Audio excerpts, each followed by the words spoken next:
जय श्री गणेश। नमस्कार। मैं आचार्य संजय द्विवेदी।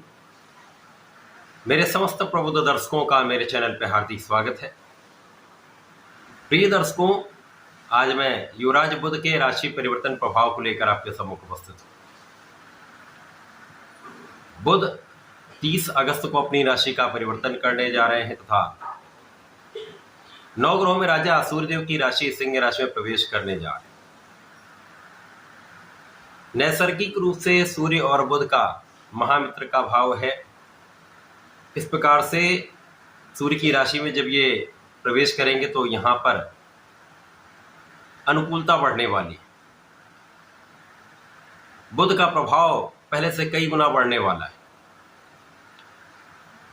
अब सिंह राशि में होंगे, वहां पर पहले से ही सूर्य का गोचर चल रहा होगा, जिसके कारण बुधादित्य योग बनेगा, जो अत्यंत प्रबल रूप से प्रभावी रहने वाला है।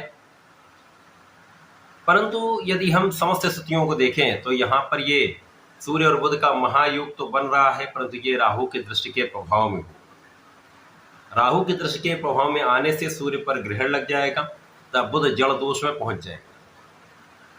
इस प्रकार से दो दोष का भी निर्माण हो रहा है, जिसके कारण जितने लाभ मिलने होते उसकी मात्रा में कुछ कमी हो जाती है अथवा कहीं ना कहीं कुछ अवरोध या समस्याएं बढ़ जाती। आज मैं सिंह राशि के लिए बुध के इस राशि परिवर्तन का, सूर्य के साथ महायोग का, राहु के दृष्टि प्रभाव का किस प्रकार का प्रभाव प्राप्त होने वाला है, क्या परिणाम मिलेंगे, इस समय का आप कैसे उपयोग कर पाएंगे अथवा कहीं पर कोई समस्या या अवरोध है तो उसका क्या निराकरण, संपूर्ण विश्लेषण मैं पूर्ण तर्क के साथ करने जा रहा हूं। सिंह राशि के लिए लग्न में ही ये बुध का गोचर आरंभ होगा, जहां पर सूर्य लग्नेश के साथ बुध धनेश और लाभेश हैं। इनका महायोग निश्चित रूप से ये प्रबल बुधादित्य योग का निर्माण कर रहा है।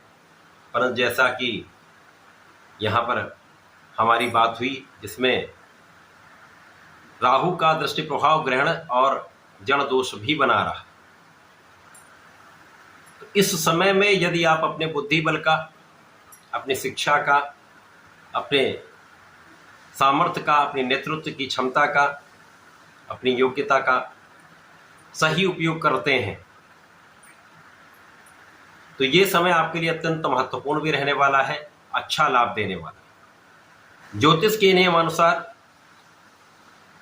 सूर्य और बुध यदि बलवान अवस्था में हो और राहु के साथ उसका योग बन जाए, क्योंकि यहाँ पर सूर्य स्वयं की राशि में महाबलवान है, बुध भी यहाँ पर महाबलवान होकर सूर्य के साथ गोचर कर रहे हैं, राहु 180 डिग्री पर यह दृष्टि का प्रभाव डाल रहे हैं। तो जब इस प्रकार की स्थिति बन जाती है तो ऐसे में यदि व्यक्ति अपने विवेक के साथ चलता है,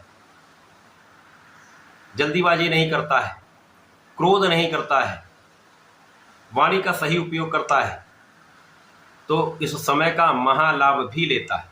क्योंकि ऐसे में व्यक्ति बहुत बड़ा कूटनीतिज्ञ हो जाता है, ज्ञान का भाव विस्तृत हो जाता है, बुद्धि बल श्रेष्ठ हो जाता है, गणनाएं श्रेष्ठ हो जाती हैं तथा आपकी क्षमता में पहले से कई गुना वृद्धि हो जाती है। तो इस समय में निश्चित रूप से आपके लाभ बढ़ेंगे, धन बढ़ेगा, महाधन का लाभ आपको अवश्य प्राप्त होगा। अब यदि यहां पर आपने अपनी वाणी पर संयम रखा, सोच समझकर बात करी, क्रोध नहीं किया तो विवाद नहीं होगा, क्योंकि राहु विवाद कराते हैं, भ्रम डालते हैं। अब लग्न में इसका प्रभाव तो निश्चित रूप से आपके मन मस्तिष्क पर इसका प्रभाव होगा। तो यहाँ पर किसी प्रकार के डिविएशन से बचें, किसी प्रकार के भ्रम से बचें, लोगों के बहकावे में आने से बचें, स्वयं के निर्णय लें, स्वयं के विवेक से काम करें, विचारशील बने, तो इस समय का आप सदुपयोग करके लाभ ले पाए।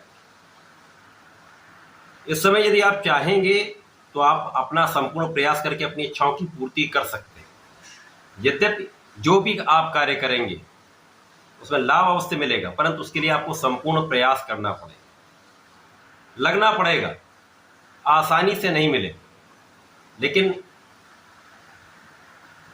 बहुत कठिनाई भी नहीं होगी। यदि आप अपना सही दिशा में सही प्रयत्न करते चलते हैं, अपना संपूर्ण प्रयास करते रहते हैं, तो काम तो अवश्य बनेंगे।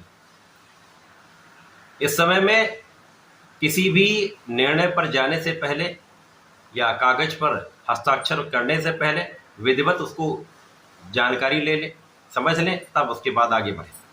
साझेदारी में विशेष रूप से आपको सावधानी रखनी चाहिए। यहाँ पर कष्ट हो सकता है, विवाद हो सकता है, और जीवन साथी के साथ सामंजस्य बनाकर रखें, यहाँ पर समस्या आ सकती है। इस समय में परिवार का संपूर्ण सहयोग मिलेगा, पारिवारिक भाव में वृद्धि होगी तथा वाणी की चतुराई से आप लाभ ले पाएंगे। तो जो कला क्षेत्र के जातक हैं उनके लिए तो महा अवसर है, जब इस समय में आप अपने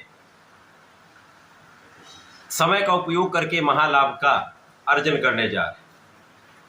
इस समय का सदुपयोग करने के लिए आपको नियमित रूप से भगवान सूर्यदेव को जल देना चाहिए, गणपति महाराज की आराधना करनी चाहिए। संकटनाशन गणेशोत्तम का प्रातः काल संध्या के समय पाठ कर लें तो विशेष लाभ आपको प्राप्त होंगे।